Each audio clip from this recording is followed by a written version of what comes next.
ముందుగా అందరికీ పరాభవనామ సంవత్సర ఉగాది శుభాకాంక్షలు. ఉన్నత విద్యావంతులే కాదు, పండితులే కాదు, కవులు, వారి వారి రంగాల్లో నిష్ణాతులు ఎంతోమంది ఉన్నారు. చూడడానికి మాయాబజార్ సినిమాలాగా ఉంది. కానీ ఎంత మాయాబజార్ అయినా సినిమాకి చాలామంది రేలంగాడి కోసం వెళ్తారు. అటువంటి హాస్యం కావాలి అని చెప్పి నన్ను తీసుకొచ్చారు ఈ సభకి. నేను ఫేస్బుక్లో అంటే నా అనస్థీషియా ప్రాక్టీస్ చేసుకుంటూ, నా ఉద్యోగం నేను చేసుకుంటూ, నా రీతిలో నా జీవితంలో నాకు ఎదురుపడినవి, నిత్య జీవితంలో నేను రోజు చూసేవి, అటువంటి సంఘటనల్ని ఇంట్లో మా పిల్లలతోనూ భార్యతోనూ జరిగే చిన్న చిన్న చలోక్తులు వీటన్నిటినీ కలిపి రచనలుగా చేసుకుంటూ ఉండేవాడిని. వాటి ద్వారా అభిమానులు చేరారు. దాని ద్వారా ఈరోజు నాకు ఇంతటి మహత్తరమైన సభలో వీరందరి సమక్షంలో పక్కన కూర్చుని మాట్లాడే సదవకాశం లభించింది. ధన్యుణ్ణి. ఇందాక లక్ష్మీనారాయణ గారు ఆయన ప్రసంగంలో ఒకటే చెప్పారు, పరాభవాన్ని కానీ, క్రోధిని కానీ, రాక్షసిని కానీ, ఏ సంవత్సరం పేరునైనా సరే మనం ఒక సుహృద్భావంగా తీసుకోవాలి, మంచి ఉద్దేశంతో తీసుకోవాలి. ఆ పేరులో ఉన్న ఇదిని చూసి భయపడకూడదు. అది మన దేశంలోనే ఉంది ఆ లక్షణం అని చెప్పేసి అన్నారు.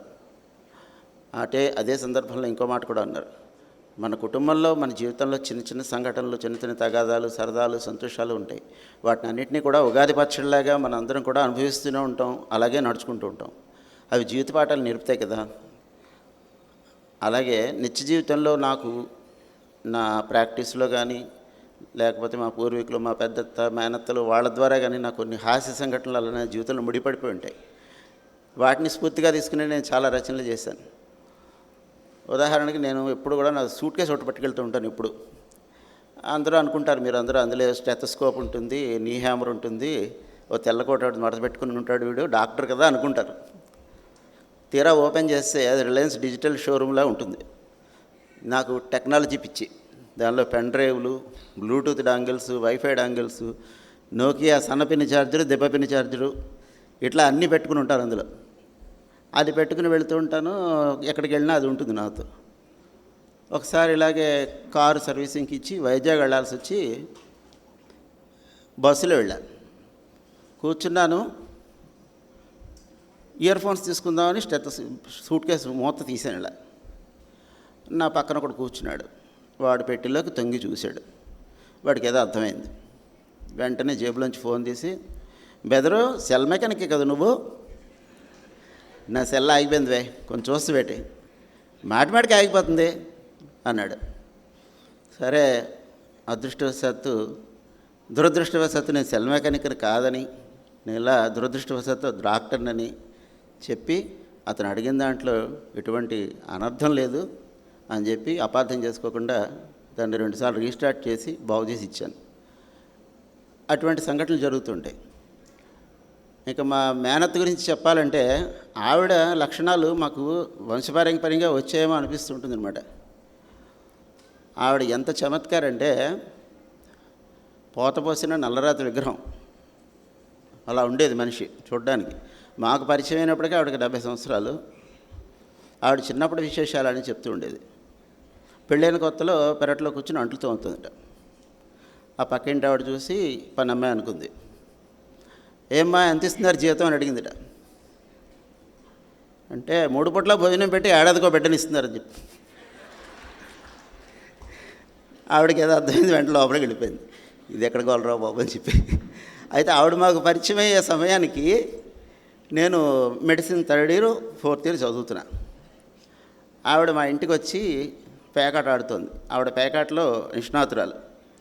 మా మేనత్తలు, మా నాన్నగారు వీళ్ళందరూ కూడా పేకాటలు ఆడుతుంటారు. అయితే దినానికి వచ్చింది. ఆడుతుండగా సడన్గా గుండె పట్టుకుని పడిపోయింది. వెంటనే హాస్పిటల్కి తీసుకెళ్ళాం, జాయిన్ చేసాం.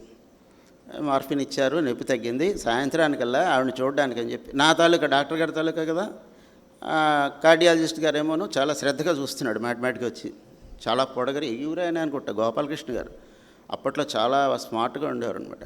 ఆయన సినిమాల్లోకి వెళ్ళకపోవడం సినిమా వాళ్ళ దురదృష్టం. ఆయన చూసి వెళ్ళాడు. అలా వెళ్ళాక నేను వెళ్ళాను. అత్తయ్య ఎలా ఉన్నావు అంటే మార్ఫిన్ నుంచి అప్పుడు బయటకు వచ్చింది. ఎలా ఉన్నా అత్తయ్య అంటే నేను బాగానే ఉన్నాను కానీ ఆ డాక్టర్ పేరేమిటంది. గోపాలకృష్ణ అంటే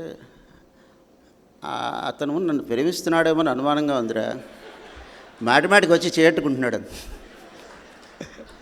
అంటే ఇది ఎక్కడ అత్తయ్యరా బాబు, నన్ను చంపేలా ఉంది, ఇలాగే ఈ ఐసీయూలో నవ్వితే బాగోదు. సరే ఈ లోపల నాన్నగారు వచ్చారు సాయంత్రానికి. వస్తే ఆయన్ని పట్టుకుని ఈసీజీ లీడ్స్ అన్ని తగిలిస్తారు కదా మొత్తం కంటిన్యూస్ మానిటరింగ్కి. రారా భాస్కరం, మీ బావ వెళ్ళిపోయిన తర్వాత ఇన్నాళ్ళకి మళ్ళీ నా ఆభరణాలు పెట్టుకున్నారు. ఇంకా అప్పుడు మా వల్ల కాలేదు నవ్వాపు కూడా, బయటకు వచ్చేసాం. ఇంకా అక్కడ నవ్వితే బాగోదని చెప్పేసి. వాళ్ళ అప్పట్లో ఈ సెల్ ఫోన్ లేవుగా, ఏదో ఒక ఫోన్ నెంబర్ ఇచ్చి ఫోన్కి చేయమనేవాళ్ళం.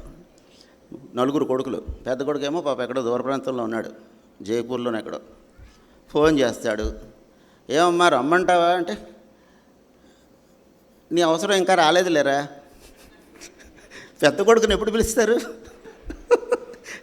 లేదు లేరా ఇంకా రాలేదులే, నీ అవసరం పర్వాలేదు, అక్కడే ఉండు అంతే తప్ప తిట్టడం, కోపడడం, అలగడం అవేమీ లేవు, ఆ లక్షణాలు లేవు.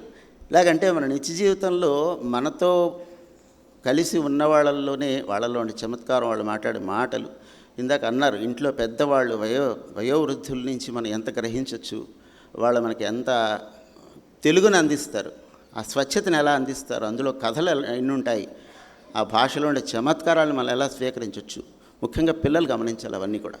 అవి ఇప్పుడు చిన్న రీల్స్ వస్తున్నాయి, హార్డ్లీ 1 minute or 1.5 minutes. ఆ నిమిషన్నరలోనే నవ్వేసుకోవాలి, దాని తర్వాత ఇంకొక రీల్కి వెళ్ళిపోవాలి. అది 3 నిమిషాలు ఉందంటే మధ్యలోనే ఆపేస్తాం. అది 1.5 నిమిషమే ఉండాలి. అంత ఇన్స్టెంట్ ప్రపంచంలో ఉన్నారు ప్రస్తుతం యువతరం అంతా కూడా. ఇటువంటి వాళ్ళందరికీ కూడా ఒక చమత్కారమైన కథ చెప్తుంటే గంట సేపైనా వినే అంత అద్భుతమైన కథలు తెలుగులో ఉంటాయి. అది ఈ భాషలో ఉండే సౌందర్యం. ఇప్పుడు మన రామలింగేశ్వర గారితో మధ్యాహ్నం వారితో కలిసి వారి సమక్షంలో భోజనం చేసే అదృష్టం లభించింది. చాలా విశేషాలు చెప్పారు. అలా శ్రద్ధగా వింటూ ఉన్నాను. మధ్యలో మాట్లాడితే బాగోదు, ఎందుకంటే అవన్నీ మిస్ అయిపోతాం. ఆ చమత్కారం ఆయన వికటకవేని ఇందాక అన్నారు సార్ ఎవరో, అంటే అవన్నీ మనం గ్రహించాలి, వినాలి. పెద్దల సమక్షంలో మనం చేయాల్సింది ఏంటంటే అధిక ప్రసంగం చేయకూడదు, వినాలి. వింటే మనకి చాలా విలువైన వస్తువులు బయటపడతాయి. అయితే ఈ సందర్భంలో క్లుప్తంగానే ముగిస్తాను. నేను రాసిన ఒక చిన్న హాస్య గల్పికను చదువుతాను. ఇది నా ప్రొఫెషన్కి సంబంధించింది, కానీ ఆ భాష ఏముండదు, కంగారు పడకండి. రాత్రి 2 దాటింది. ఇంటిల్లిపాది చాలా ఇష్టంగా నిద్రపోతున్నారు. మనకు అలా పడుకోవడం అంటే పాపం చేస్తున్న ఫీలింగ్. ఏదో చెయ్యాలన్నది చెయ్యకుండా, పొందాల్సిన ఆనందం పొందకుండా పడుకుంటూ పోవడంలో అనిపిస్తుంది. ఏదో కర్మ. ఈ జబ్బు చిన్నప్పటి నుంచి ఉంది. ఎక్కడి నుంచో సన్నగా పాటలాగా వినబడుతుంది. ఫ్యాన్ ఆపి విన్నాను. తీరా చూస్తే దోమలు ఆల్అవుట్ చుట్టూ చేరి గొబ్బిళ్ళపేటకు డ్యాన్స్ చేస్తున్నట్టు తిరుగుతూ పాట పాడుకుంటున్నాయి. అందులో డెంగ్యూ దోమ నా వైపు ఒకసారి చూసి కన్ను కొట్టి మళ్ళీ ఆటలో మునిగిపోయింది. నిన్ననే కొత్త ప్యాకెట్ ఒకటి కొన్నాను. అట్ట మీద 90 నిద్రలేని రాత్రులు, 90 nights అని ఉంటుంది కదండి ఆల్అవుట్ మీద, 90 నిద్రలేని రాత్రులు అని రాసింది. మలయాళం సినిమా పవర్ పోస్టర్లా. నిద్రెట్టినట్టే లేచి కాఫీ లాంటిది ఏదో తాగుదాం. వంటింట్లోకి వెళ్ళి స్టవ్ పక్కనున్న పాలగిన్నె మూత తీసి చూస్తే కాసిన పాలు కనబడ్డాయి. ప్యాకెట్ కట్ చేసి కాచుకోవాల్సిన పని లేదు. ఇవాళ ఏంటి అదృష్టం సరిపట్టినట్టు పట్టేసింది అనుకుంటూ చిన్న గిన్నెలోకి తీసుకుని స్టవ్ మీద పెట్టాను. పక్కనే ఫిల్టర్లో కావలసినంత డికాక్షను రెడీగా కనబడుతుంది. అది పాలతో అనురాగ సంగమానికే వేచి చూస్తుంది. 2 నిమిషాల్లోనే పాలన్నీ పెళపెళ రావాలతో విరిగిపోయాయి. అంటే అవి తోడు పెట్టినాం అన్నమాట. అందుకే ఫ్రిడ్జ్లో పెట్టలేదు. హోటల్లో బుక్ అయిపోయిన టేబుళ్ళ మీద ఓ బోర్డు పెడతారు, రిజర్వ్డ్ అని. అలాంటి బోర్డు ఒకటి తయారు చేసి పెట్టుకోవాలి, ఈ పాలు తోడెట్టినవి అని. మా కౌర్మాచారికి చెప్పాలి ఈసారి. సరే ఏం చేస్తాం, అన్నీ బాగుంటాయి, జీవితం ఎందుకు అవుతుంది. నల్లటి డికాక్షన్ కాస్త తెల్లమొహం వేసింది. దానికి సారీ చెప్పేసి కిచెన్లోంచి బాల్కనీలోకి వెళ్ళాను. ద్వారసి చంద్రుడు నా వైపు చూసి అచ్చికిచ్చా బాగా అయింది కదా అని వెక్కిరించి మబ్బుల్లోకి వెళ్ళిపోయాడు. ఆయనకు అలా వెక్కిరించడం అలవాటుగా. గుడి దగ్గర ఏదో చప్పుడు అవుతుంది. మా ఇంటి పక్కనే వెంకటేశ్వర స్వామి గుడి. కొంపనీస్ దొంగలు కాదు కదా. తీరా కళ్ళజోడు పెట్టుకుని చూస్తే పోలీసులు పెట్రోలింగ్ చేస్తున్నారు. పక్కనే గడ్డి తింటున్న ఆవు మోర పైకెత్తి నా వైపు చూసింది. ఇప్పుడు తిండి అంటే బాబు, హ్యాపీగా వెళ్ళి పడుకోక. దీనికి నా అలాగే అసలు టైమింగ్ లేదు. పాపం ఈ ఆవులన్నింటినీ ఇలాగే రోడ్ల మీద వదిలేస్తూ ఉంటారు. వాళ్ళ పిల్లలకి మాత్రం ఇళ్లలో పక్కలేసి వెచ్చగా పడుకోబెడతారు. కంప్లైంట్ ఇస్తే కానీ తిక్క కుదరదు. అప్పటికి 150వ మున్సిపల్ కమిషనర్ దగ్గరికి వెళ్ళాలి అనుకోవడం, ఇంకా ఇప్పటికీ వెళ్ళలేదు. లోపలికి వచ్చి టీవీ పెట్టాను. దేవుడు ఉన్నాడా లేడా అనే చర్చట. ఉన్నాడని నమ్మే ఆయన ఒకడు, లేడే అనే కమ్యూనిస్ట్ ఒకడు, మధ్యలో ఉన్నాడో లేడో అనే క్వశ్చన్ మార్క్ ఫేస్తో ఇంకొక ఆవిడ, ఆ చివర సూట్ వేసుకుని అందరినీ సూటిపోటి ప్రశ్నలతో వేధిస్తూ ఒకడు. ఎంతకీ తేల్చట్లేదు. చివరాఖరికి ఆ భగవంతుడి మీద భారం వేసి లేచి చక్క వెళ్ళిపోయారు అందరూ. ఫోను, ఎమర్జెన్సీ ఉంది వస్తారా? ఎందుకురా? అసలే శరీరంలో కణజాలమంతా హుషారుగా పరిగెడుతుంటే తను అస్తమానం అంటూ ఉంటుంది, రాత్రి 12 తర్వాత యాక్టివ్ అయిపోయి నీలాంటి వాడిని నేను ఎక్కడా చూడలేదని. సెల్లార్లోకి వచ్చి చూస్తే వాచ్మెన్ వస్తాదులాగా జవ్వలు జరుచుకుంటున్నాడు. కంపెనీస్ ఎవరైనా కొడతాడా? ఏం సార్ నేనైనా పడుకోలేదు, దోమలు కొట్టుకుంటున్నాను సార్, సంపెత్తనైంది అక్కడి నుంచి. ఓహో అదా సంగతి. సరే, రింగ్ రోడ్డు మించి కొంత దూరం వెళ్ళిన తర్వాత ఆ ఆపరేషన్ థియేటర్ కుర్రాడికి ఫోన్ చేద్దామని కారు పక్కకి ఆపాను. మనం బయలుదేరినట్టు ఓటీలో కుర్రాడికి ఫోన్ చేసి చెప్దామని కారు పక్కకి ఆపి రింగ్ అవుతోంది. వారిని మొన్నటిదాకా వాడి రింగ్ టోను ఆకలేస్తే అన్నం పెడతా, అలిసొస్తే ఆయిల్ పెడతా ఉండేది. ఇప్పుడు హరివరాసనం ముక్త అంటే వీడు మాలేశాడనమాట. వీడు రింగ్ టోన్ మారిపోయింది. స్వామి బయలుదేరిపోయారా స్వామి అలాంటి భక్తితో పలికాడు. ఇంతకుముందు నాకు డ్రైవింగ్ రానప్పుడు ఒక డ్రైవర్ ఉండేవాడు. అతగాడు సకల గుణాభిరాముడు. అకస్మాత్తుగా ఒకరోజు భవానీ మాల వేసుకొచ్చాడు. మా ఆవిడ పేరు భవానీ. ఆ రోజు ఉదయాన్నే నేను అద్దం ముందు నిలబడి షేవింగ్ చేసుకుంటుంటే, భవానీ నేను వచ్చేసాను భవానీ అన్నాడు.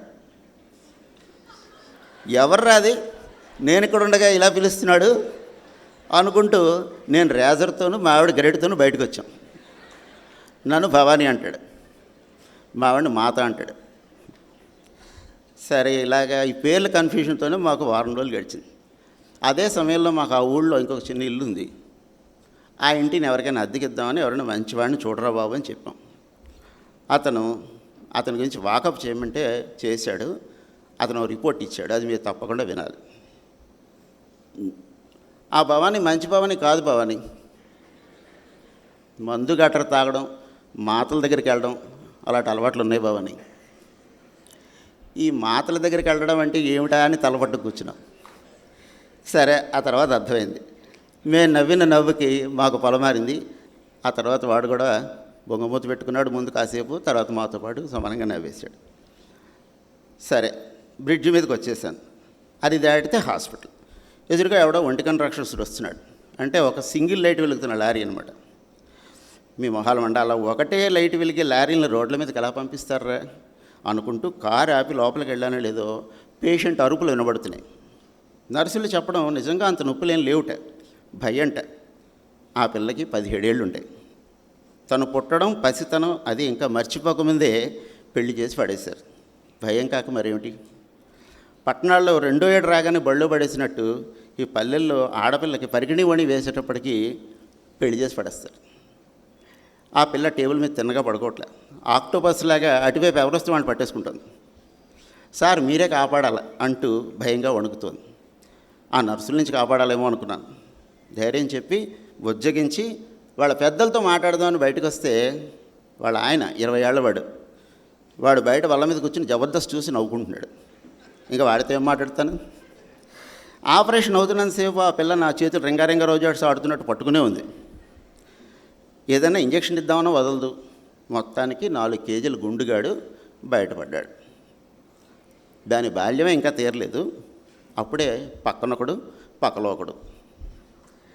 హాస్పిటల్ వారు ఇచ్చిన దక్షిణ తాంబూలాలు పుచ్చుకుని తూర్పు దిశగా మళ్ళీ బయలుదేరాను. ఏమండి ఇది చెప్పేది ప్రైవేట్ హాస్పిటల్ అండి, కంగారు పడకండి. గవర్నమెంట్ హాస్పిటల్లో దక్షిణ తాంబూలాలు ఏంటో అనుకోకండి. వంతెన పక్క నుంచి కొండల మీద నుంచి అయ్యేవారి ఆగమనానికి రంగం సిద్ధమవుతోంది. అంటే సూర్యుడి పూర్తిగా కళ్ళు విప్పని బాలుడికి మళ్ళీ ఆయన ఇంకా బయటికి రాలే. ఒక్కసారి బద్ధకంగా ఒళ్ళు విరుచుకున్నాడో మనందరికీ సరదా తీర్చేస్తాడు. గాల్లో పక్షులు శ్రద్ధగా ఎగురుతున్నాయి, దారిలో మనుషులు అశ్రద్ధగా నడుస్తున్నారు అంటే తెల్లవారిపోయిందని అర్థం.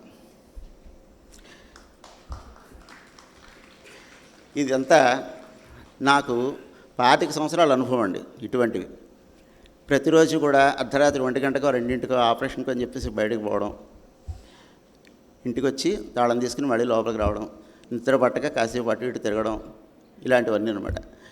ఇప్పుడు కొంచెం వాటిన్నిటి నుంచి బంధ విముక్తుడిని అయ్యాను. మీ అందరితోని ఈ సాయంత్రం ఈ చల్లటి వేళ, ఇవాళ వర్షం కూడా పడింది, ఆనందంగా ఉంది. అంతకంటే చల్లగా ఇవాళ మంచి షడ్రసోపేతమైన విందు భోజనం పెట్టించారు మన లక్ష్మీనారాయణ గారు. అంతకంటే ఘనంగా చలోక్తుల మధ్య ఎంతో సాహిత్యాన్ని పాండిత్యాన్ని ఆస్వాదించాను. దాంతో కడుపు నిండిపోయింది. మీ అందరి అభిమానం ఇలాగే ఉండాలని మరోసారి కోరుకుంటూ అందరికీ నమస్కారం.